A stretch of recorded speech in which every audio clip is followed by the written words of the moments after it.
Good morning everyone. जैसा कि आप सभी को पता है कि हमने 6 क्लासें अपलोड कर दी हैं, जिसमें से मुख्य रूप से हमने 2 टॉपिकों को डिस्कस कर लिया है। सबसे पहले हमने पढ़ा राजस्थान की प्रमुख सभ्यताएं और उसके बाद में हमने पढ़ा राजस्थान का एकीकरण। आज हम एक नया टॉपिक स्टार्ट करने जा रहे हैं, तो आप हेडिंग लगा सकते हैं राजस्थान में 1857 की क्रांति या 1857 का विद्रोह। एक ही बात है, 1857 की क्रांति। जैसा कि आप सभी को पता है कि हम जब भी कोई टॉपिक स्टार्ट करते हैं तो सबसे पहले हम उस टॉपिक की रूपरेखा बनाते हैं। तो 1857 की क्रांति के संदर्भ में हमें जब भी 1857 की क्रांति पढ़ें तो कुछ बातें पहले से ही पता होना चाहिए। जैसे कि 1857 की क्रांति हुई, उससे पहले कुछ सहायक संधियाँ हुई, उनके बारे में पता होना चाहिए। कुछ प्रशासनिक इकाइयाँ जैसे गवर्नर जनरल क्या है, एजेंट टू गवर्नर जनरल क्या है, पॉलिटिकल एजेंट क्या है, इन सब का पता होना चाहिए। या फिर कुछ थोड़ा बहुत हमें ये भी पता होना चाहिए कि भाई कौन कौन सी छावनियाँ यहाँ काम कर रही थी, क्योंकि जो भी विद्रोह होगा 1857 की क्रांति का वो किन में ही होगा, छावनियों में ही होगा। और कौन कौन सी वहाँ पर सैनिक टुकड़ियाँ काम कर रही थी, जैसे बार बार नाम आएगा कि भाई Mewar Bhil corps, Jodhpur legion, Kota contingent या 15वीं नेथिव इन्फेंट्री, 30वीं नेथिव, ये क्या है, ये सब पता होना चाहिए पहले से ही। इसके अलावा हमें ये भी पता होना चाहिए कि कौन कौन से रियासत में कौन कौन से शासक काम कर रहे थे, या कौन कौन से रियासत में कौन कौन से पॉलिटिकल एजेंट काम कर रहे थे। तो ये सामान्य बातें हैं, ये हमें पता होना चाहिए। तो आज की क्लास में हम 1857 की क्रांति को प्रारंभ होने से पहले जो चीज़ें आवश्यक रूप से पता होने चाहिए उनकी बात करेंगे। यहाँ से भी कई बार सीधा प्रश्न पूछ लिया जाता है, ठीक है। जब आपका ये कंसेप्ट पूरा क्लियर होगा तो ये आपको 1857 की क्रांति को अच्छे से समझ में आएगा। तो चलिए हम स्टार्ट कर लेते हैं। तो सबसे पहले हम हेडिंग लगाएंगे हम क्रांति से पूर्व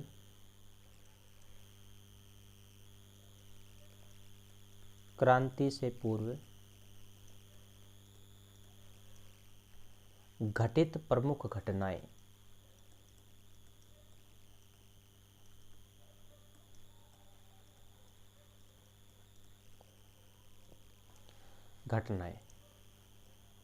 ठीक है। अब इनमें सबसे पहले हम पढ़ते हैं सहायक संधियों को। देखिए, सहायक संधियां मुख्य रूप से अगर हम बात करें तो स्टार्टिंग में 1798 ईस्वी में स्टार्ट हुई थी। 1798 ईस्वी में एक गवर्नर जनरल थे जिसका नाम था लॉर्ड वेलेजली। इस लॉर्ड वेलेजली ने सहायक संधियों को स्टार्ट किया था। अब हम बार बार सहायक संधियां कह रहे हैं तो हमें यह भी पता होना चाहिए कि सहायक संधियां थी क्या।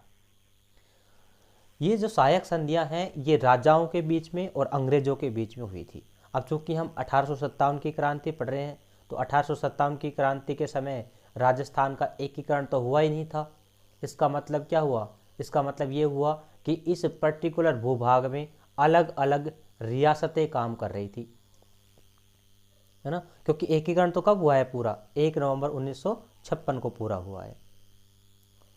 तो इसका मतलब यहाँ पर रियासतें काम कर रही थी और रियासतों में क्या कौन थे शासक, राजा काम कर रहे थे। सभी अलग अलग जगह राजा थे। और आपको पता है इस समय हम पर एक तरीके से नेतृत्व का काम कौन कर रहे थे, अंग्रेज कर रहे थे। अंग्रेजों की हमेशा से ही ये नीति रही है कि जो भी भारत में व्यक्ति हैं उन सब में फूट डालना और राज करना, इस प्रकार की नीति रही है।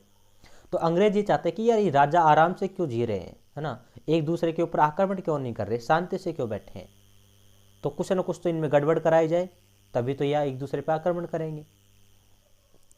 राजा वैसे तो देखें तो अपने एरिया में काम करता था, पर्टिकुलर जहाँ तक उसका शासन क्षेत्र होता था वहाँ तक कार्य करता था।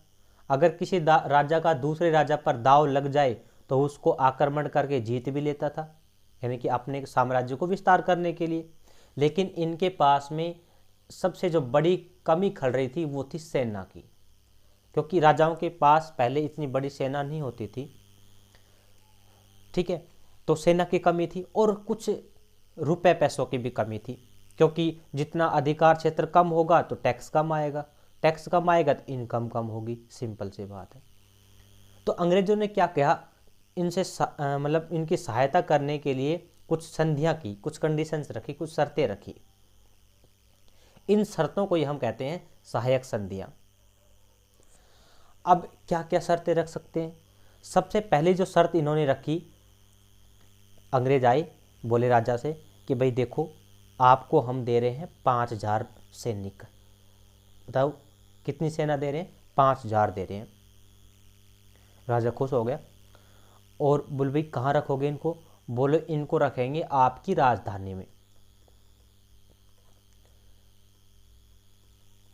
ठीक है, अंग्रेजों की तरफ से एक प्रस्ताव आया राजा के पास में। क्या कहा गया?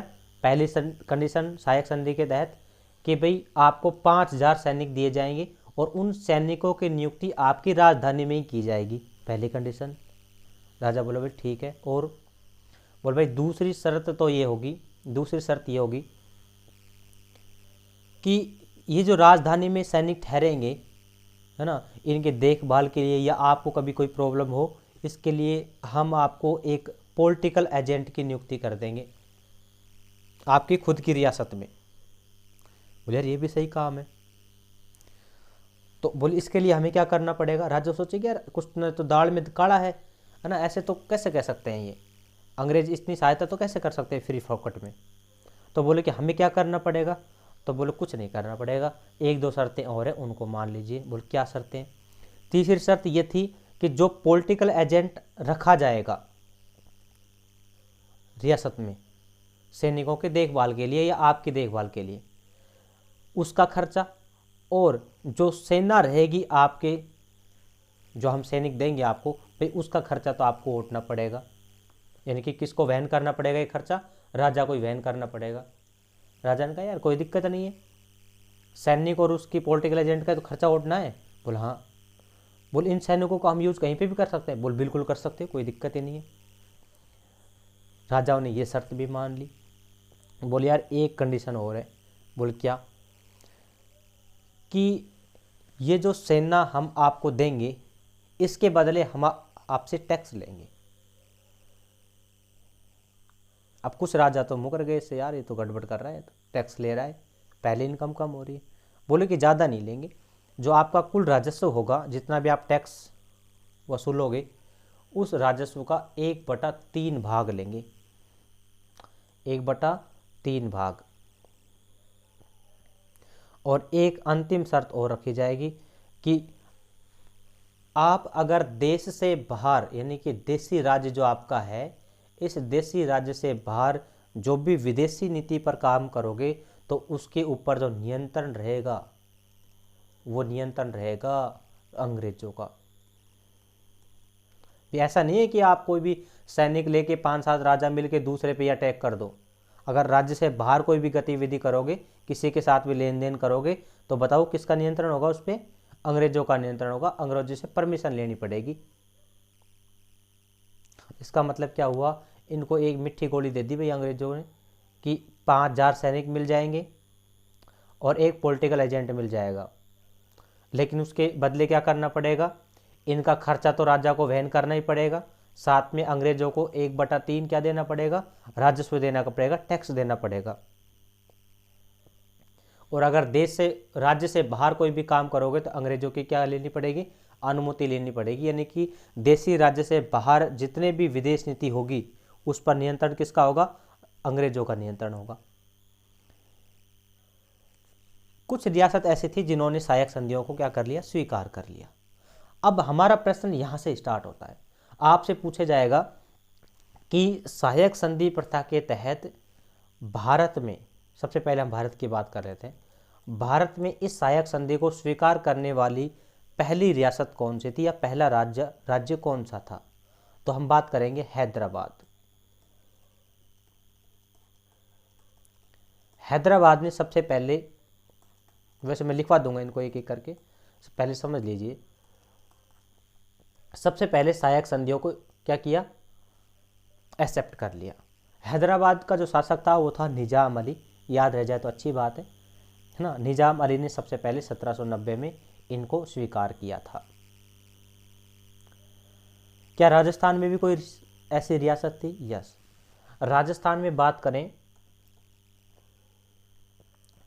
तो राजस्थान में एक रियासत थी जिसका नाम था भरतपुर।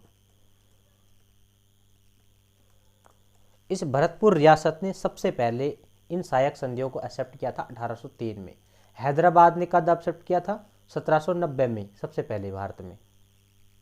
और शासक कौन थे? निजाम अली थे।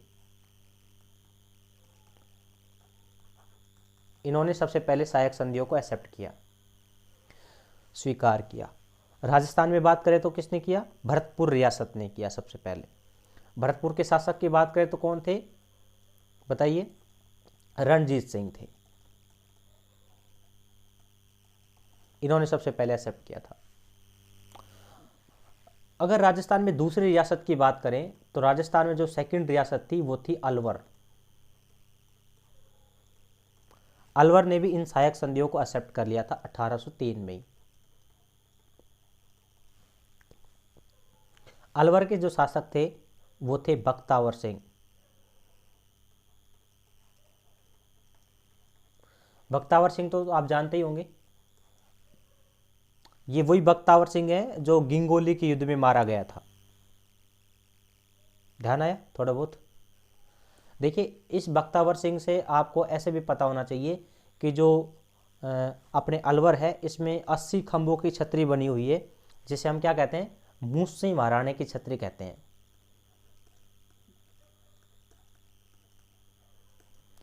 मूसी महाराणे की छतरी कहाँ पर बनी हुई है? अलवर में। पहली बात तो ये ध्यान रखना आपको, अलवर में। और कितने खंभों की छतरी है ये? 80 खंभों की छतरी है। ठीक है। ये बख्तावर सिंह की पासवान थी, रानी नहीं थी। क्या थी ये? पासवान। इनका भी थोड़ा सा मैं आपको बता देता हूँ कि ये पासवान क्या होती है, रानी क्या। देखो, एक तो है राजा और एक होती है रानी। ठीक है, राजा के। लेकिन आपने सोचा होगा कि भाई, सुना भी होगा ऐसे कि एक राजा के कई कई रानियां रहती थी। वैसे मुख्य रानी तो रहती थी एक ही, है ना, एक रानी। और इन रानियों के नीचे रहती थी पासवान। जैसे इन रानियों के नीचे कई पासवान रहती थी। पासवानों के नीचे जो रहती थी वो रहती थी पड़दायत, और इन पड़दायत के नीचे रहती थी दायत, और इन दायत के जो नीचे रहती थी वो रहती थी दासी। दासी, ये क्रम था इनका। यानी कि राजा सबसे ज्यादा इंपॉर्टेंस किसे देता था? रानी को ही देता था। और उसके बाद में किसे देता था? पासवान को देता। पासवान को हम ऐसे मान सकते हैं कि ये उपरानी थी भाई। क्या थी ये? रानी के बाद किसका ही नंबर आता था? पासवान का ही नंबर आता था। ठीक है, बाकी तो आप समझदार हो ही। देखिए, राजा रानी मुख्य रूप से। अगर भाई हम कैसे पहचानेंगे कि ये पासवान है, ये रानी है, ये दायत पड़दायत, कैसे पहचानेंगे? तो वैसे तो इनमें अलग अलग डिफरेंस है, लेकिन मैं आपको सिंपल बता देता हूँ कि रानी और पासवान ही ज़्यादा क्लोजेस्ट रहती थी। तो रानी को जो था वो 16 श्रृंगार करने का, मतलब 16 श्रृंगार करने की अनुमति थी। पूरे 16 श्रृंगार करके रहती थी रानी। और जो पासवान है ना, पासवान, ये 15 श्रृंगार करके रहती थी। यानी कि इनमें एक श्रृंगार कम रहता था। आप जानती हो कौन सा श्रृंगार है वो? कौन सा? मांग। मांग वाला। मांग कौन भर के रहती थी? रानी। और बाकी पासवान वगैरह को यह अधिकार नहीं था, है ना। चलिए छोड़िए इस बात को। हम तो ये बात कहना चाह रहे थे कि राजस्थान में सबसे पहले ऐसी रियासत जो इसको एक्सेप्ट कर रही थी, भरतपुर। दूसरी रियासत कौन सी थी? अलवर। अलवर के शासक कौन थे? बख्तावर, है ना। बख्तावर के पासवान कौन थी? मूसी महारानी थी। मूसी महारानी की छतरी बनी हुई है अलवर में, जिसे हम 80 खंभों की छतरी कहते हैं। वैसे इसके में भी काफ़ी डिटेल्स है। इनमें जो ऊपरी मंजिल है वो सफ़ेद संगमरमर की है, और निचली जो मंजिल है वो लाल पत्थरों से निर्मित हुई है। ऊपर की जो मंजिल है उसमें रामायण महाभारत से संबंधित चित्र बने हुए हैं। इस बात को भी ध्यान रखें। वैसे आर्ट एंड कल्चर में हम इनको डिटेल से चर्चा करेंगे। दूसरा, अलवर के संदर्भ में आप ये भी बात ध्यान रखें, वैसे मैं नोट लगा के आपको बता देता हूँ कि राजस्थान में अगर आपसे पूछा जाए कि राजस्थान में विस्तृत सहायक संधि करने वाली, विस्तृत या कहें आक्रामक या कहें रक्षात्मक सहायक संधि करने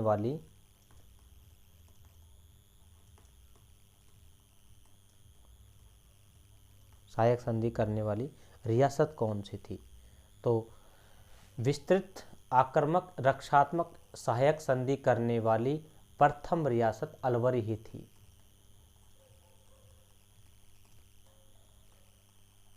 देखो, अभी मैंने ऊपर कहा कि दूसरी रियासत थी सहायक संधि करने वाली। इस प्रकार की जो ये 5 कंडीशंस बताई है ना, इनके तहत संधि करने वाली जो सहायक संधि करने वाली जो प्रथम रियासत थी वो थी भरतपुर, और दूसरी कौन सी थी? अलवर। लेकिन अगर आपसे पूछा जाए कि भी राजस्थान में विस्तृत आक्रामक और रक्षात्मक सहायक संधि करने वाली प्रथम रियासत कौन सी थी, तो आपको बताना है अलवर। ठीक है, अब हम बात करते हैं थोड़ी सी आगे। एक गवर्नर जनरल थे जिसका नाम है लॉर्ड हेस्टिंग। देखिए, गवर्नर जनरल लॉर्ड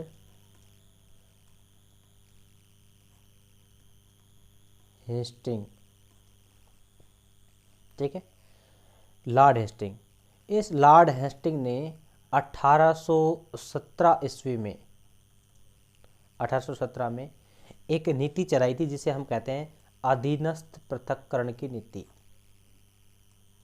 अधीनस्थ पृथक्करण की नीति।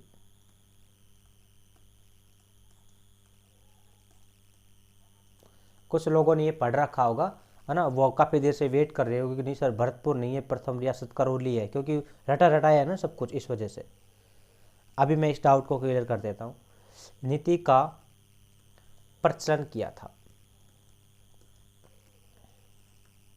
देखिए, सहायक संधियाँ स्टार्टिंग में हमने कहा कि 1798 में स्टार्ट किसने करी थी? लॉर्ड वेलेस्ली ने करी थी। मैंने लिखा है ये बात, नहीं लिखवाई? चलो मैं लिखवा दूंगा बोल के ना। देखिए, 1857 की क्रांति की प्रमुख घटनाएं मैं लास्ट में आपको बोल के, है ना, इनको लिखवा दूंगा एक एक को। फिलहाल आप इनको समझते चलिए। सबसे पहले गवर्नर जनरल थे। इस गवर्नर जनरल का नाम था लॉर्ड वेलेस्ली।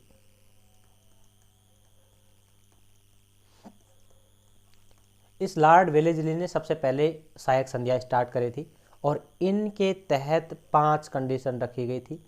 इन कंडीशंस को फॉलो करने वाली जो प्रथम रियासत थी भारत में बात करें तो वो थी हैदराबाद, निजाम अली के द्वारा। हमसे राजस्थान के संदर्भ में पूछा जाएगा कि राजस्थान में पहली कौन थी? भरतपुर। और सेकंड कौन सी थी? अलवर। क्लियर? अब हम बात करते हैं लॉर्ड हेस्टिंग की।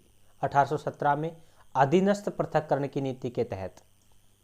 ठीक है, अधीनस्थ पृथक्करण की नीति का मतलब ये हुआ कि जितने भी राजा काम कर रहे थे, जैसे ये राजा है, ये राजा है, ये राजा है, इन दोनों के बीच में फूट घेरना और इनको अलग अलग कर देना। पृथक का मतलब क्या होता है? अलग अलग कर देना। 2 राजा अगर साथ में हैं तो उनमें किसी भी प्रकार से फूट डालो और उनको अलग अलग कर दो। इस नीति को कहा गया अधीनस्थ पृथक्करण की नीति। इस नीति के तहत कई रियासतों ने संधि करी। देखिए, इस नीति के तहत अगर हम बात करें तो प्रथम रियासत जो थी संधि करने वाली वो थी करौली। ये प्रश्न पूछा जा चुका है। करौली ने संधि की थी वो जब स्टार्ट हुई थी 1817 में, तभी कर ली थी। और अंतिम रियासत कौन सी थी जिन्होंने संधि की थी? वो थी सिरोही। ये प्रश्न भी पूछा गया है। तो सबसे पहले तो हमें ये 2 बात ध्यान रखनी चाहिए। सिरोही ने जो सहायक संधि की थी वो 1823 में की थी। ये जो सहायक संधियाँ चली थी 1817 से लेकर 1823 तक चली थी, जिनमें से सबसे पहले करने वाली रियासत कौन सी थी? करौली। और सबसे अंत में करने वाली रियासत कौन सी थी? सिरोही थी। अगर हम करौली के शासक की बात करें तो यहाँ का जो शासक था वो था हरबख्शपाल सिंह।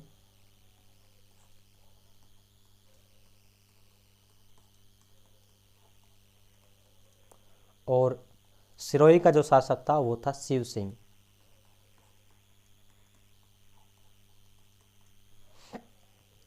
ठीक है, आपसे सीधा पूछा जाएगा कि 1817 की, ये डेट भी दे सकता है या सीधा पूछ सकता है, अधीनस्थ पृथक्करण की नीति के तहत सबसे पहले संधि करने वाली रियासत कौन सी थी? करौली। सबसे अंत में संधि करने वाली रियासत कौन सी थी? सिरोही। ठीक है, वैसे अगर हम बात करें 1817 में, तो 1817 में और भी रियासतें जिन्होंने संधि की थी। सबसे पहले तो बताइए किसने करी? करौली ने करी। उसके बाद में करी टोंक ने। इसके बाद में करी कोटा ने, 1817 में कोटा ने। इसके अलावा 1818 की हम बात करें तो 1818 में भी कई रियासतों ने संधि की थी। इसमें से प्रमुख रूप से हम बात कर सकते हैं मेवाड़ की, मेवाड़, मारवाड़ ने भी, बूंदी, बीकानेर, ये आप याद कर सकते हो, अच्छी बात है। बीकानेर के बाद किसने करी बताओ? जयपुर ने, 1818 ने की थी। इसके अलावा किशनगढ़ ने करी, और किसने करी? डूंगरपुर ने करी थी। ठीक है, 1818 में। 1817 में किसने करी? करौली में। सबसे इंपॉर्टेंट, टोंक, कोटा, मेवाड़, मारवाड़, बूंदी, बीकानेर, जयपुर, किशनगढ़, डूंगरपुर, और कौन रहेगी? जैसलमेर रहेगी। जैसलमेर ने जो संधि की थी वो 1819 में की थी, ध्यान रखिए। जैसलमेर, उस समय जो जैसलमेर का जो शासक था वो था मूलराज सेकंड, मूलराज द्वितीय। ठीक है, ये शासक था इसका। और लास्ट में किसने करी? 1823 में। 1823 में किसने करी? सिरोही ने। आपको तो ज़्यादा झंझट नहीं पालना है, आपको तो सबसे पहले, सबसे प्रथम करौली ध्यान रखना है और सबसे अंतिम सिरोही याद रखना है, और यही पूछा जाएगा, है ना। बीच का याद करना चाहे तो अच्छी बात है, नहीं तो कोई दिक्कत नहीं है। 1817 में सबसे पहले संधि करने वाली करौली, सबसे अंत में करने वाली सिरोही। याद कैसे करें? देखिए, सबसे पहले हम कै कबूतर से सीखते हैं, तो सबसे पहले तो कै कबूतर आएगा सर्वप्रथम। ठीक है, अगर बॉडी में बात करें, शरीर में, तो बताइए नीचे से स्टार्ट करें, पैर, हाथ, और सबसे अंत में कौन ही आता है? नीचे से स्टार्ट करते हैं तो सिर आता है, लास्ट में कौन ही आता है? सिर आता है अंत में। ठीक है, तो बताइए सर्वप्रथम संधि करने वाली कौन थी? कै कबूतर से स्टार्ट किया, करौली सर्वप्रथम तो, और अंत में सिरोही। याद रह जाएगा। सबसे पहले कौन सी रियासत? करौली। कब की? 1817 में जब स्टार्ट हुई थी, और अंत में 1823 में सिरोही के द्वारा की गई सहायक संधियाँ, है ना। इनको मैं लिखवा दूंगा। इसके बाद में एक गवर्नर जनरल आया, जी लिख देता हूँ गवर्नर जनरल को, जिसका नाम था लॉर्ड डलहौजी। इस लॉर्ड डलहौजी ने एक नीति चलाई थी जिसे हम कहते हैं हड़प नीति। हड़प नीति, हड़प नीति को ही हम कहते हैं गोद निषेध नीति। अभी मैं बताऊंगा क्यों कहते हैं गोद निषेध नीति, और इसे ही हम कहते हैं doctrine of lapse. Doctrine of lapse. एक बार ये प्रश्न पूछा गया कि डॉक्ट्रिन ऑफ लैप्स के अंतर्गत भारत की पहली रियासत कौन थी जो शामिल हुई थी? वो थी सतारा रियासत। सतारा पड़ती है महाराष्ट्र में। ठीक है, अब देखिए होती क्या थी हड़प नीति। हड़प नीति सबसे पहले हम बताएं किसके द्वारा चलाई गई थी? लॉर्ड डलहौजी के द्वारा चलाई गई थी। इसके तहत क्या था कि भी कोई भी ऐसा राजा जिसकी कोई भी संतान नहीं है, यानी कि निसंतान है राजा, जिसके कोई मतलब संतान नहीं है,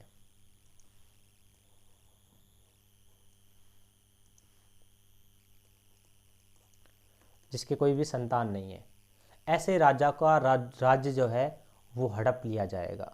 यानी कि अगर कोई राजा है मान लीजिए और इसका कोई उत्तरदायी पुत्र नहीं है, तो पहले क्या होता था, अगर कोई राज्य है तो अगर उसकी मृत्यु हो गई तो उसका जो राज्य है उसके संतान के चला जाता था, जो सबसे उसका बड़ा और योग्य जो पुत्र होता था उसके चला जाता था, है ना, वो राजा बना दे जाता था। लेकिन ऐसी रियासत, कुछ रियासत ऐसी भी थी जिनके जो राजा थे उनके कोई संतान नहीं थी, तो ऐसे राजा जिनकी कोई संतान नहीं है उनका राज्य हड़प लिया जाएगा। क्या कर लिया जाएगा? हड़प लिया जाएगा, यानी कि उनका राज्य जो है वो अंग्रेजों के अधीन हो जाएगा ऑटोमेटिक। जैसे वो राजा मर जाएगा, अब राजा रहेगा तब तक तो राज्य चलता रहेगा, लेकिन जैसे वो राजा मरा तो तुरंत राज्य जो है वो किसके अधीन चला जाएगा? अंग्रेजों के अधीन चला जाएगा। ऐसी रणनीति बनाई थी लॉर्ड डलहौजी ने, और इस नीति को कहा गया था हड़प नीति या गोद निषेध नीति। गोद निषेध नीति का मतलब ये हुआ कि कुछ राजा ऐसे थे, जैसे मान लीजिए कोई ये पर्टिकुलर राजा है, इसके कोई संतान नहीं है, इसके कोई संतान नहीं है, तो ये राजा किसी भी व्यक्ति को गोद ले लेता था, है ना, ताकि भाई अगर मेरी डेथ हो जाए, मान लीजिए राजा की डेथ हो जाए, तो वो राज्य किसके चला जाए? गोद लिए हुए पुत्र को चला जाए। गोद लिया हुआ पुत्र क्या कहलाता है बताइए? दत्तक पुत्र कहलाता है, उसके चला जाए। लेकिन ऐसा नहीं था, लॉर्ड डलहौजी ने कहा कि भी ऐसा राजा जिसके कोई संतान नहीं है उसका राज्य हड़प लिया जाएगा, यानी कि अगर वो किसी को गोद भी लेता है ना तो उसको वो राज्य नहीं जाएगा, उसको वो राज्य नहीं दिया जाएगा। वो राज्य किसके अधीन चला जाएगा बताइए?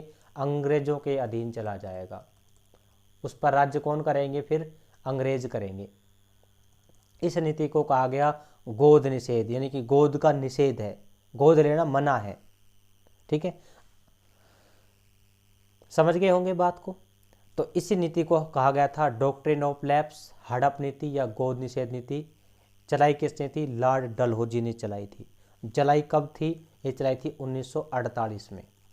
और डॉक्ट्रिन ऑफ लैप्स के अंतर्गत हस्तांतरित की गई भारत की प्रथम रियासत कौन थी? भारत की प्रथम रियासत वो थी सतारा। सतारा रियासत थी, ये पड़ता है महाराष्ट्र में। ठीक है,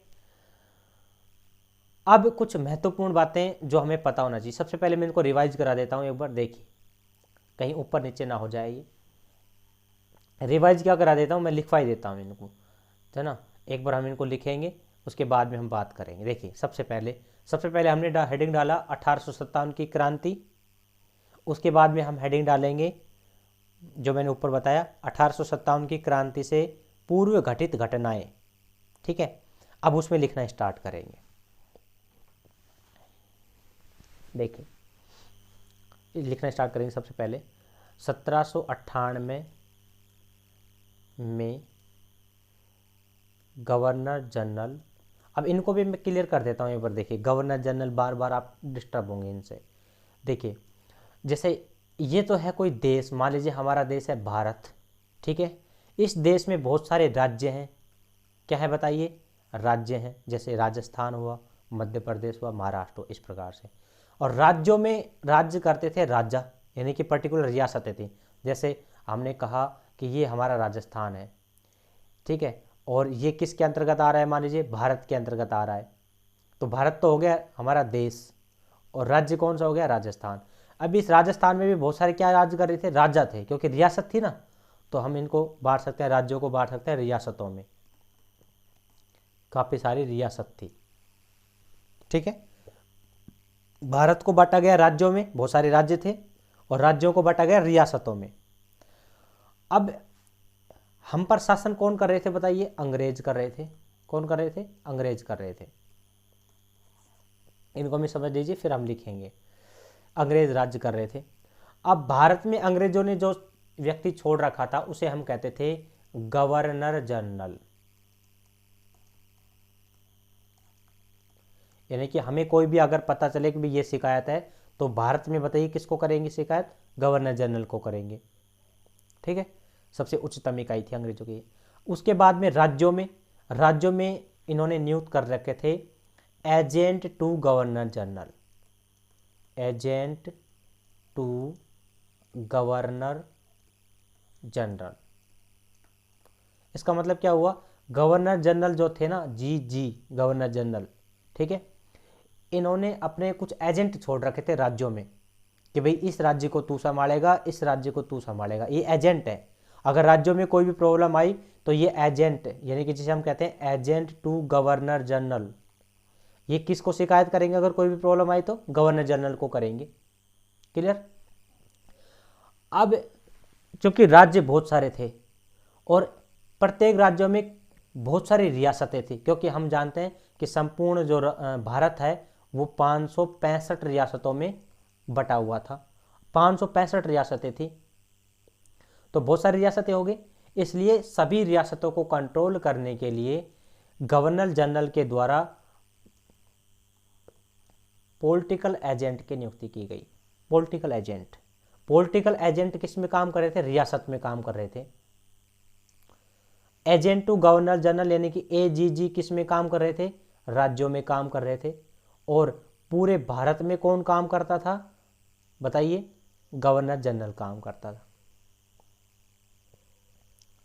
क्लियर हुई बात? तो सबसे पहले तो हमें यह समझना चाहिए, इसे हम पीए को बोलते हैं हम पॉलिटिकल एजेंट। पॉलिटिकल एजेंट, ठीक है। अब हम सबसे पहले लिखेंगे प्रमुख घटनाएं के बाद हम लिखेंगे एरो लगा के 1798 ईस्वी में गवर्नर जनरल, मैं शॉर्ट में लिख देता हूँ, गवर्नर जनरल लॉर्ड वेलेजली ने सहायक संधियां या सहायक संधि प्रथा का प्रचलन किया।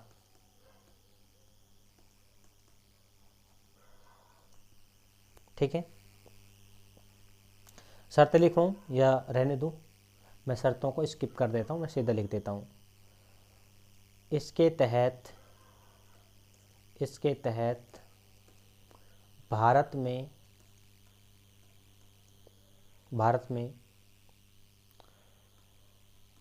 सहायक संधि को स्वीकार करने वाला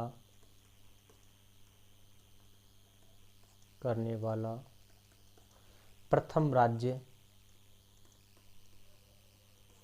हैदराबाद था।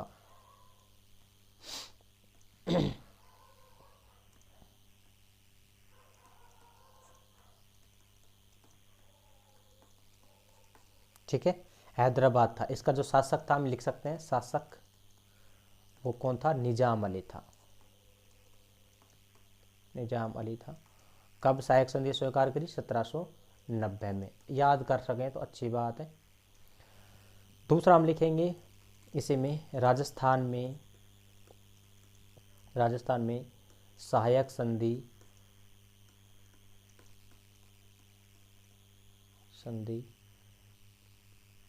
करने वाली प्रथम रियासत भरतपुर थी। ठीक है, भरतपुर थी। भरतपुर के शासक भी आपको पता होना चाहिए कौन थे? शासक रणजीत सिंह। कब की थी? 1803 में की थी। ठीक है, एक ही रियासत बहुत है, अगर आप याद करना चाहें तो अच्छी बात है। दूसरी रियासत भी आप याद कर सकते हैं। राजस्थान में सहायक संधि करने वाली, यहाँ लिखेंगे दूसरी रियासत करने वाली दूसरी रियासत अलवर थी। ठीक है, अलवर के शासक कौन थे? अलवर के शासक थे बख्तावर सिंह।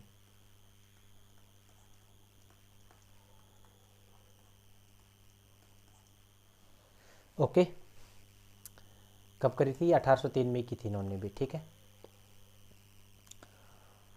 अगर आपसे पूछा जाए कि भी आक्रामक रक्षात्मक सहायक संधि करने वाली प्रथम रियासत कौन सी थी?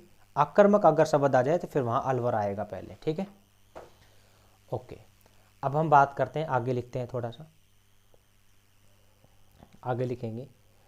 गवर्नर जनरल कौन सा? Lord Hasting.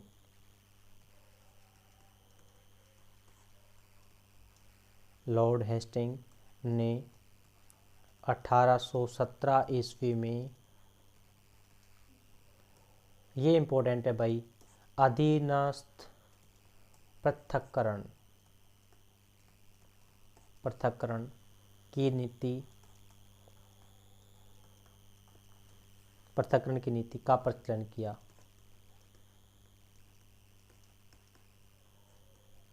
ठीक है, आपसे पूछा जाए कि अधीनस्थ पृथक्करण की नीति के तहत सबसे पहले संधि करने वाली रियासत कौन सी थी, तो फिर आप बताओगे करौली। ठीक है, तो मैं लिख देता हूँ यहाँ, अधीनस्थ पृथक्करण की नीति के तहत इस नीति के तहत संधि करने वाली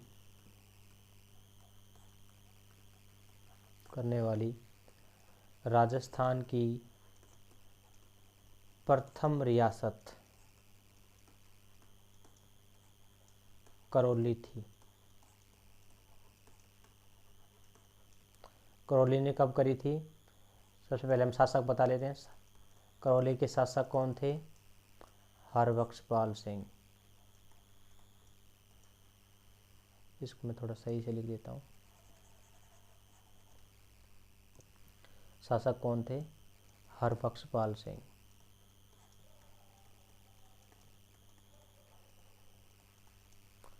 कब की थी करौली ने? 1817 में ही कर ली थी प्रथम रियासत।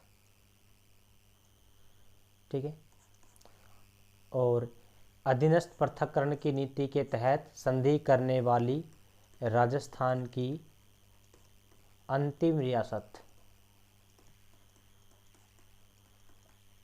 रियासत कौन सी थी?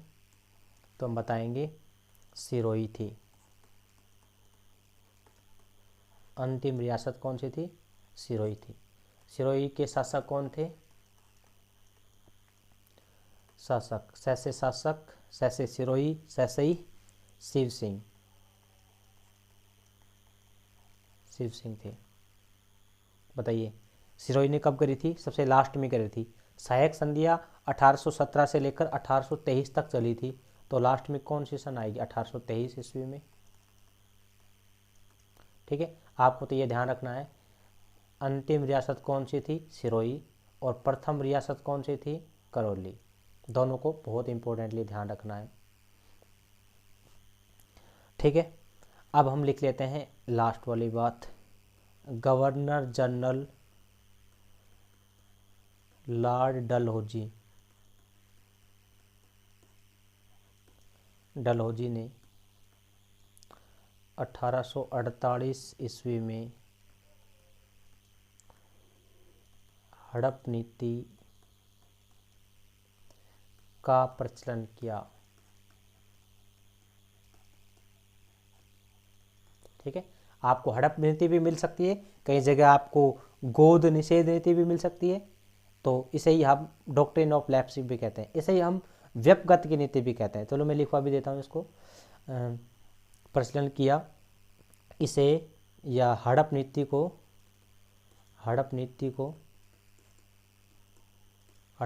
क्या कहा जाता है? गोद निषेध नीति या व्यपगत की नीति,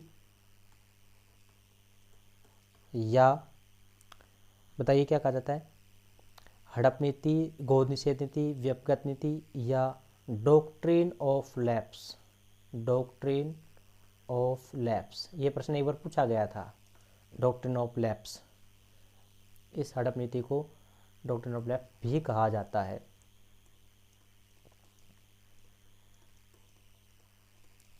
ठीक है, और सबसे इम्पोर्टेंट लास्ट में, इस नीति के तहत हड़पी जाने वाली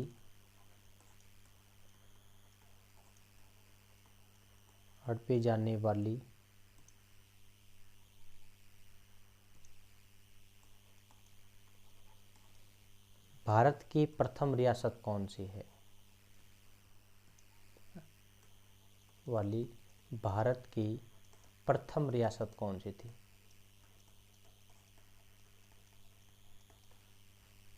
प्रथम रियासत कौन सी थी बताइए? सतारा। सतारा कहाँ पड़ती है? महाराष्ट्र। क्या राजस्थान की भी कोई ऐसी रियासत थी जिसे हड़प लिया गया हो? नहीं, राजस्थान की कोई ऐसी रियासत नहीं थी जिसे हड़पा गया हो। यानी कि इस नीति के तहत, गोद निषेध नीति के तहत राजस्थान की कोई भी रियासत हड़पी नहीं गई थी। भारत की तो कई रियासत थी, है ना, जिनको हड़प लिया गया था, वो आप भारत के संदर्भ में पढ़ेंगे। वैसे मैंने इसकी चर्चा जब मैंने ये बताई है तो कर ली है कि ये प्रश्न एक बार पूछा गया था कि डॉक्ट्रिन ऑफ लैप्स के अंतर्गत हस्तांतरित की गई भारत की प्रथम रियासत कौन सी थी? वह आंसर था सतारा। सतारा मिलती है कहाँ? महाराष्ट्र की रियासत है ये। ठीक है, ये तो आपको कुछ महत्वपूर्ण बातें हैं वो ध्यान रखनी है। और क्या क्या ध्यान रखने हैं? कुछ आपको पॉलिटिकल एजेंट भी ध्यान रखने हैं, क्योंकि पॉलिटिकल एजेंट तो मैंने बताई दी क्या होते थे, है ना। गवर्नर जनरल होते थे। गवर्नर जनरल के नीचे कौन होते थे? एजीजी होते थे। और एजीजी के नीचे कौन होते थे? पॉलिटिकल एजेंट होते थे। गवर्नर जनरल पूरे भारत को कमांड करता था, एजीजी राज्यों को कमांड करता था, और पॉलिटिकल एजेंट रियासतों को संभालता था। क्लियर? तो भारत में कई रियासतें थी, तो उन रियासतों में कौन कौन से पॉलिटिकल एजेंट थे उनको हमें ध्यान रखना है। सभी को नहीं ध्यान रखना है, कुछ को ध्यान रखना है जो यहाँ 1857 की क्रांति के संग्राम में काम आएंगी। तो आगे हम लिखेंगे 1857 की क्रांति के समय, 1857 की क्रांति के समय राजस्थान की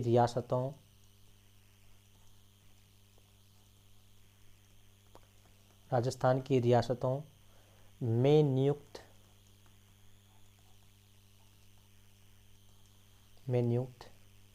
पॉलिटिकल एजेंट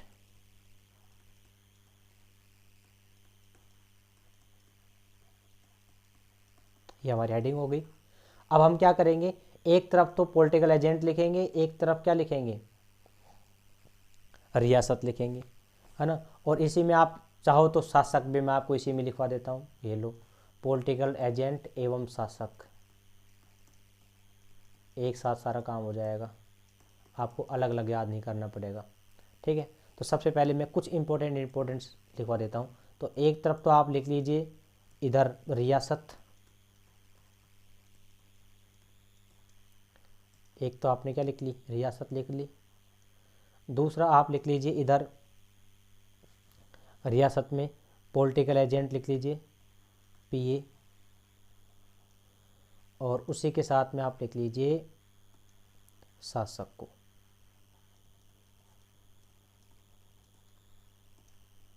ठीक है, तीनों एक साथ हो जाएंगे। तो सबसे पहले रियासत की अगर मैं बात करूं, सबसे इंपॉर्टेंट रियासत जयपुर रियासत। जयपुर रियासत के जो पॉलिटिकल एजेंट थे, इनको मैं रेड में कर देता हूं सबको, वो थे ईडन, जयपुर के ईडन। और जयपुर के जो शासक थे वो थे राम सिंह द्वितीय।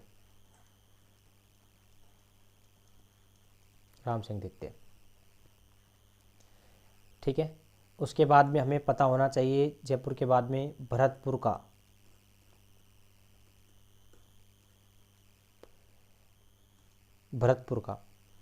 भरतपुर के पॉलिटिकल एजेंट बताइए कौन? मॉरिसन।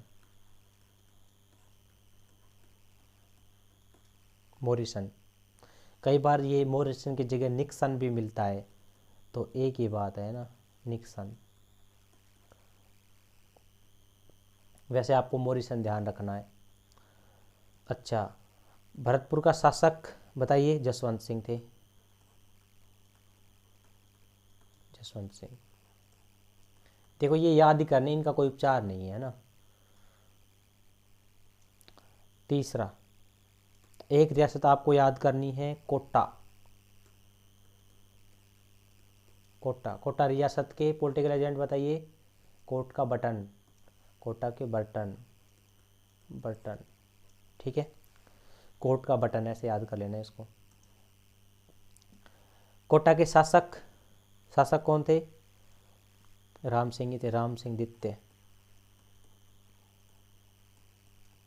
राम सिंह द्वितीय।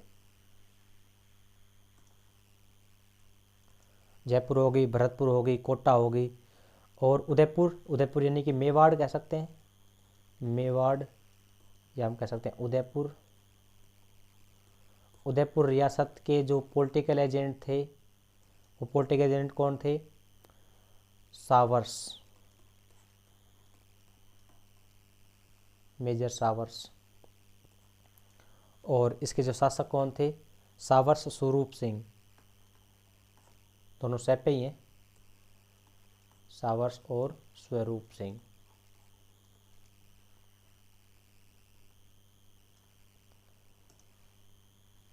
ठीक है, बहुत याद रह जाएगा इतनी।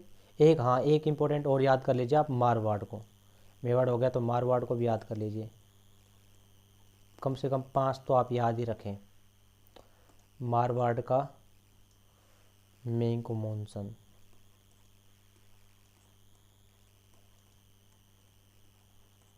मेघ मोशन को बहुत इंपॉर्टेंटली ध्यान रखना है आपको, है ना। मेघ मोशन काम आएगा आगे चल के। तो ये तो कुछ इंपॉर्टेंट शासक थे। यहाँ का जो शासक था ना, वो कौन था? तख्त सिंह था भाई, तख्त, तख्त सिंह, तख्त सिंह, ठीक है।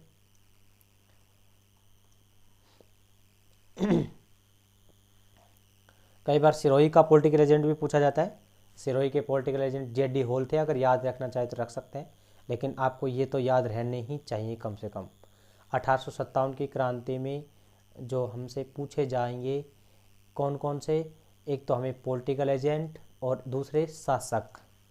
आपसे सीधा भी पूछा जा सकता है कि 1857 की क्रांति के समय जयपुर के पॉलिटिकल एजेंट कौन थे, तो बताइए जयपुर के कौन थे? ईडन, जयपुर का ईडन, ईडन गार्डन, ठीक है। शासक कौन थे? राम सिंह। भरतपुर के मोरिसन, शासक जसवंत सिंह। कोटा का बर्टन, पॉलिटिकल एजेंट और राम सिंह द्वितीय, शासक। मेवाड़ के सावर्स स्वरूप सिंह, दोनों सावर्स स्वरूप सिंह ध्यान रह जाएंगे। मारवाड़ का मारवाड़ में से मेंग मोसन, और शासक कौन? तख्त सिंह। क्लियर हुई बात? इसको अगर मैप में देखना चाहे तो एक बार मैप में भी देख सकते हैं। देखो मैं थोड़ा सा मैप में बता देता हूँ आपको।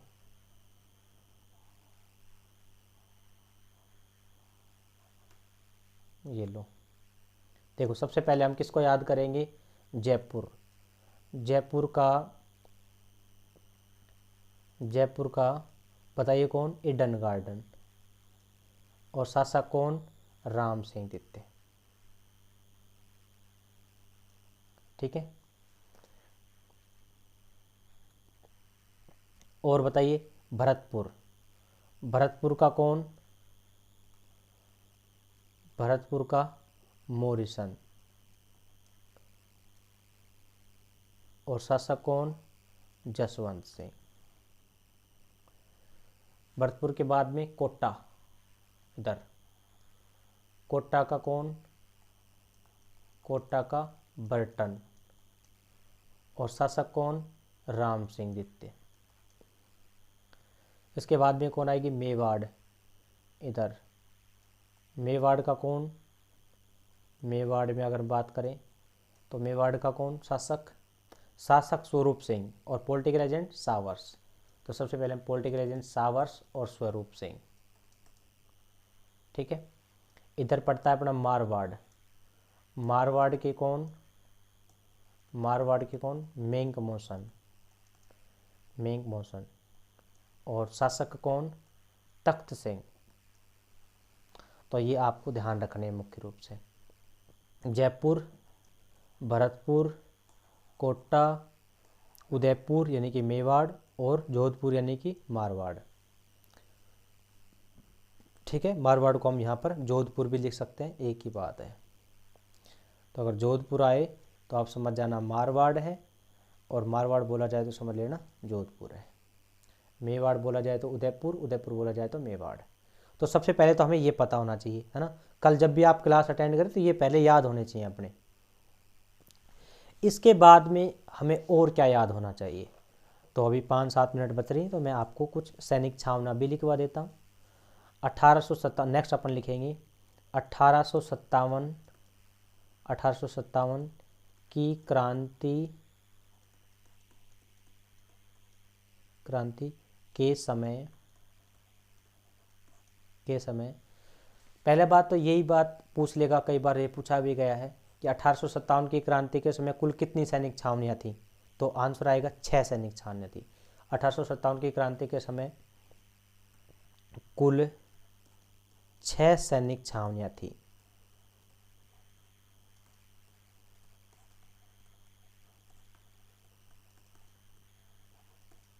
ठीक है, कई बार ऐसा भी पूछा गया है कि निम्न में से कौन सी सैनिक छावनी राजस्थान में स्थित नहीं थी, है ना। तो बताइए कौन सी नहीं थी, नीमच नहीं थी, है ना।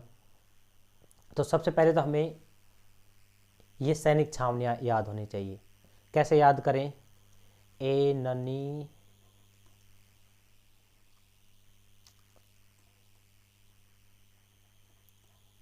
ब्याह देखें,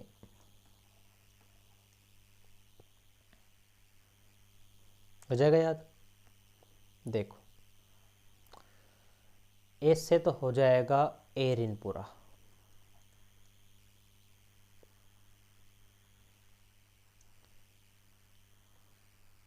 ए से कौन सा हो जाएगा, एरिनपुरा।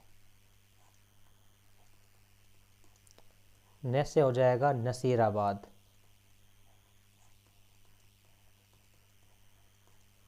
नी से हो जाएगा नीमच,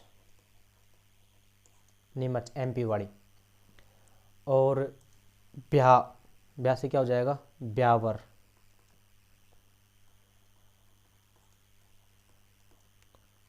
देश से हो जाएगा देवली, देवली टोंक में पड़ता है। और एक हो जाएगा खेरवाड़ा।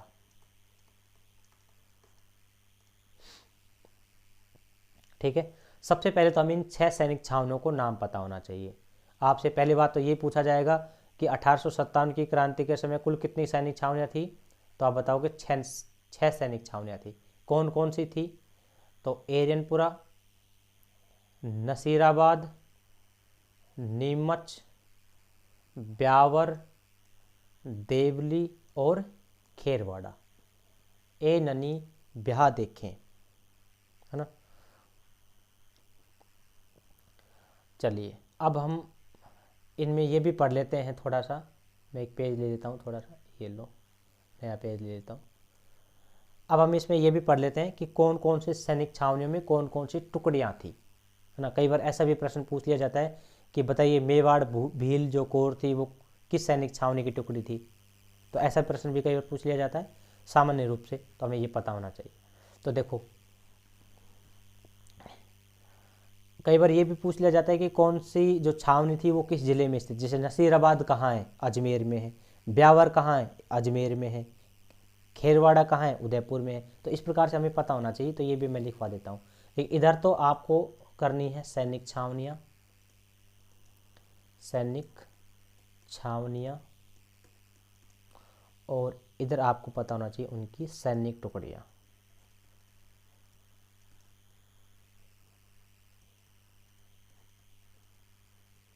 कौन कौन सी सैनिक टुकड़ियाँ यहाँ पर विद्यमान थी। तो इस तरह तो हमने सैनिक छावनी लिखी और इधर क्या लिखी, सैनिक टुकड़ी लिखी। देखिए, सबसे पहले हम बात करते हैं नसीराबाद की। नसीराबाद छावनी कहाँ पर पड़ती है बताइए, अजमेर में। नसीराबाद कहाँ पड़ती है, अजमेर में पड़ती है। इसका मैं थोड़ा सा कलर चेंज कर लेता हूँ।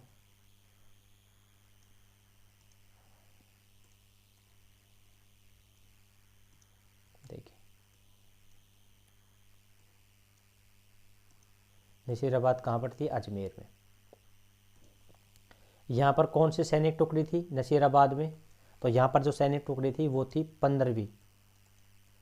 15वीं नेथिव इन्फेंट्री और 30वीं नेथिव इन्फेंट्री, 30वीं NI। ठीक है, ये भी हमें पता होना चाहिए कि नेथिव इन्फेंट्री क्या थी, आर्टिलरी क्या थी, है ना। तो ये थी नेथिव इन्फेंट्री, मैं लिख देता हूँ नेथिव इन्फेंट्री। इन्फेंट्री बोला जाता था पैदल सेना को। ठीक है, 15वीं और 30वीं बटालियन थी एक तरह से मान लीजिए, 15वीं बटालियन और 30वीं बटालियन। ठीक है, और एक होती है आर्टिलरी।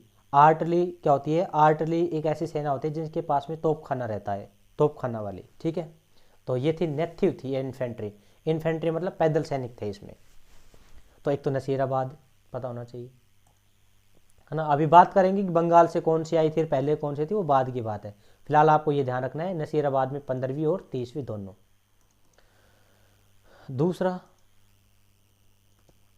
दूसरी आपको जो सैनिक छावनी याद करनी है वो ब्यावर, जो ऊपर लिख रखी है उन्हीं की मैं बात कर रहा हूँ। ब्यावर, ब्यावर कहाँ पड़ता है? अजमेर में ही पड़ता है।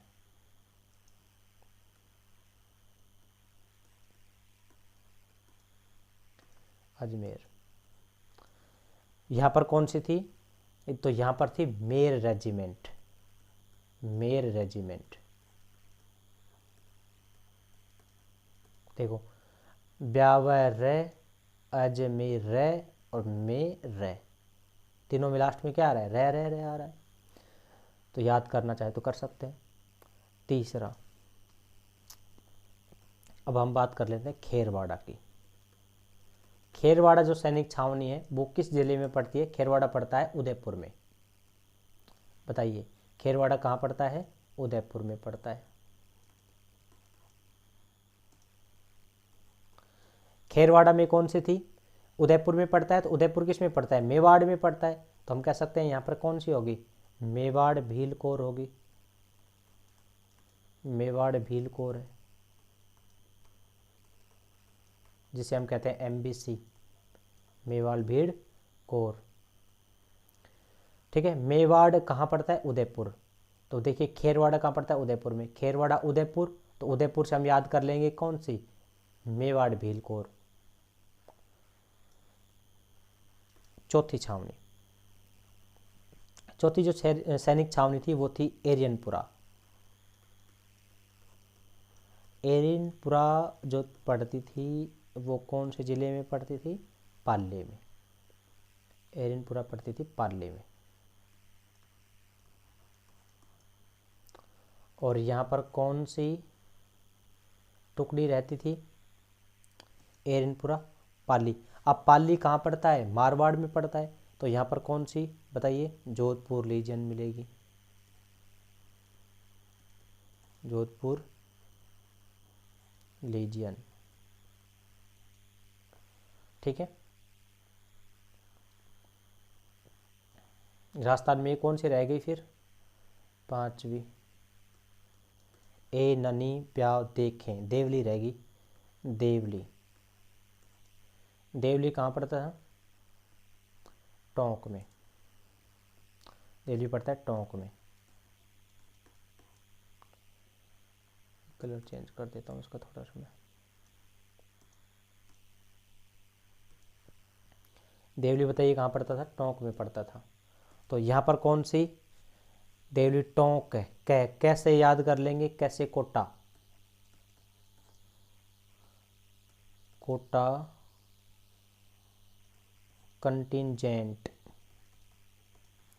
कोटा कंटिंजेंट ये रहती थी यहाँ पर। ठीक है, मुख्य रूप से आपको 5 सैनिक छावनियाँ और 5 टुकड़ियाँ याद करनी है। और छठी एक सैनिक छावनी थी वो अपने यहाँ नहीं थी। छठी सैनिक छावनी कौन सी थी? नीमच, नीमच सैनिक छावनी। नीमच सैनिक छावनी कहाँ थी बताइए? इसको मैं थोड़ा सा ग्रीन कलर में कर देता हूँ। ये थी मध्य प्रदेश में। इसके बारे में क्या ध्यान रखेंगे? राजस्थान से बाहर या एकमात्र सैनिक छावनी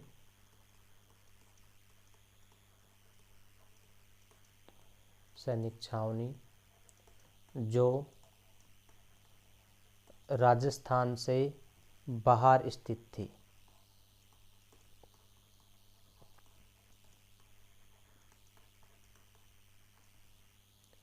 ठीक है, ये बातें हमें पता होना चाहिए। तो कुल मिला के अगर हम बात करें तो इतनी बातें तो हमें कम से कम पता होना चाहिए 1857 की क्रांति स्टार्ट करने से पहले, कि 1857 की क्रांति स्टार्ट करने से पहले जो घटनाएं घटी उनके बारे में बात करी हमने। कि सबसे पहले हमने बात करी किसकी, बताइए, लॉर्ड वेलेस्ली की। लॉर्ड वेलेस्ली ने कुछ कंडीशंस रखी थी और उनके तहत सहायक संधियां करवाई थी।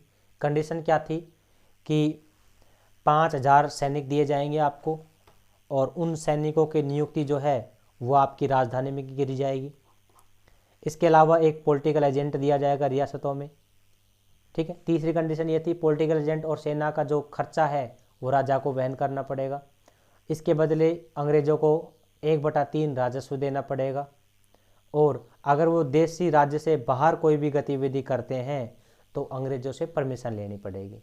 तो इस प्रकार की सहायक संधियां हुई थी स्टार्टिंग में 1790 में। उस समय 1790 में इसको सबसे पहले भारत में एक्सेप्ट करना क्या था, हैदराबाद रियासत ने निजाम अली के द्वारा। राजस्थान में इस प्रकार की सहायक संधि करने वाली प्रथम रियासत भरतपुर थी और दूसरी रियासत अलवर थी। इसके बाद में हम बात करें तो लॉर्ड हेस्टिंग के द्वारा, क्योंकि गवर्नर जनरल चेंज होते गए और अपनी अपनी नीतियाँ चेंज करते गए। जैसे ही गवर्नर जनरल लॉर्ड हेस्टिंग आया तो इन्होंने अधीनस्थ पृथक्करण की नीति चलाई 1817 में। आपसे सीधा भी पूछा जा सकता है कि अधीनस्थ पृथक्करण की नीति किस गवर्नर जनरल ने चलाई थी? लॉर्ड हेस्टिंग ने। कब चलाई थी? 1817 में प्रारंभ हुई थी। सबसे पहले इस संधि को स्वीकार करने वाली रियासत कौन सी थी? करौली 1817 में, और शासक कौन थे? हरबख्शपाल सिंह। अधीनस्थ पृथक्करण की नीति को सबसे लास्ट में, सबसे अंत में एक्सेप्ट करने वाली रियासत कौन सी थी? सिरोही रियासत 1823 में। शासक कौन थे? शिव सिंह। ये ध्यान रखना है। इसके अलावा लॉर्ड डलहौजी ने हड़प नीति, गोद निषेध नीति या डॉक्ट्रिन ऑफ लैप्स चलाई थी, जिसे व्यपगत नीति भी कहते हैं। तो राजस्थान में तो कोई ऐसी रियासत नहीं थी जो इसके तहत हड़पी गई हो, है ना। भारत में रियासत थी, भारत में रियासत थी प्रथम रियासत सतारा। पहली रियासत कौन सी थी? सतारा थी, जो इसके तहत हड़पी गई थी। इसमें होता क्या था कि जो राजा, अगर कोई राजा है वो राज्य कर रहा है, अगर उसकी कोई संतान नहीं है तो जैसे राजा मरेगा उसके जो राज्य है उस पर अंग्रेजों का अधिकार हो जाएगा, उस राज्य को हड़प लिया जाएगा। इसे कहा जाता था हड़प नीति। किसने चलाई? लॉर्ड डलहौजी ने। इसके बाद में हमने ये बात करी, है ना, इनको भी आप कहीं लिख सकते हैं, कहीं पे भी। ये सामान्य जानकारी के लिए है कि पूरे भारत में गवर्नर जनरल कार्य करता था, राज्यों में एजेंट टू गवर्नर जनरल एजीजे काम करता था, और रियासतों में पॉलिटिकल एजेंट यानी कि पीए काम करता था। तो इस प्रकार की श्रेणियाँ थी, तो इनको भी ध्यान रखें। ये सारी चीज़ें मैंने आपको कंटिन्यू लिखवाई दी हैं। इसके अलावा हमने कहा कि मुख्य मुख्य रियासतें और उनके पॉलिटिकल एजेंट और उनके शासक आपको पता होना चाहिए। जैसे जयपुर के पॉलिटिकल एजेंट कौन थे? एडन थे। शासक कौन थे? राम सिंह द्वितीय थे। भरतपुर के कौन थे? पॉलिटिकल एजेंट मॉरिसन, शासक जसवंत सिंह। इनको बार बार लिखेंगे तो हो जाएगा ये। कोटा के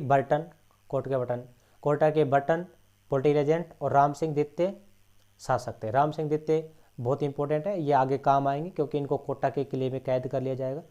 मेवाड़ यानी कि उदयपुर के पॉलिटिकल एजेंट सावर सिंह और शासक स्वरूप सिंह। रियासत मारवाड़ का पॉलिटिकल एजेंट मेंग मोनसन और शासक तखत सिंह। ये भी बहुत इंपॉर्टेंट है। ठीक है, 1857 की क्रांति के समय कुल कितनी सैनिक छावनियाँ थी? 6 सैनिक छावनियाँ थी। बहुत इंपॉर्टेंट है ये। छठी जो सैनिक छावनियाँ थी उनके नाम याद करने हैं। एक सैनिक छावनी ऐसी थी जो राजस्थान से बाहर थी, बताइए कौन सी? नीमच। कहाँ थी ये? मध्य प्रदेश में थी। इसको भी इंपॉर्टेंटली ध्यान रखना है। ठीक है, सभी सैनिक छावनियाँ याद रखनी चाहिए और किस जिले में स्थित है वो भी पता होना चाहिए। दूसरा, कौन सी छावनी में कौन सी टुकड़ी काम कर रही थी वो भी पता होना चाहिए। तो मुख्य रूप से हमें 15वीं और 30वीं नेटिव इन्फेंट्री का पता होना चाहिए।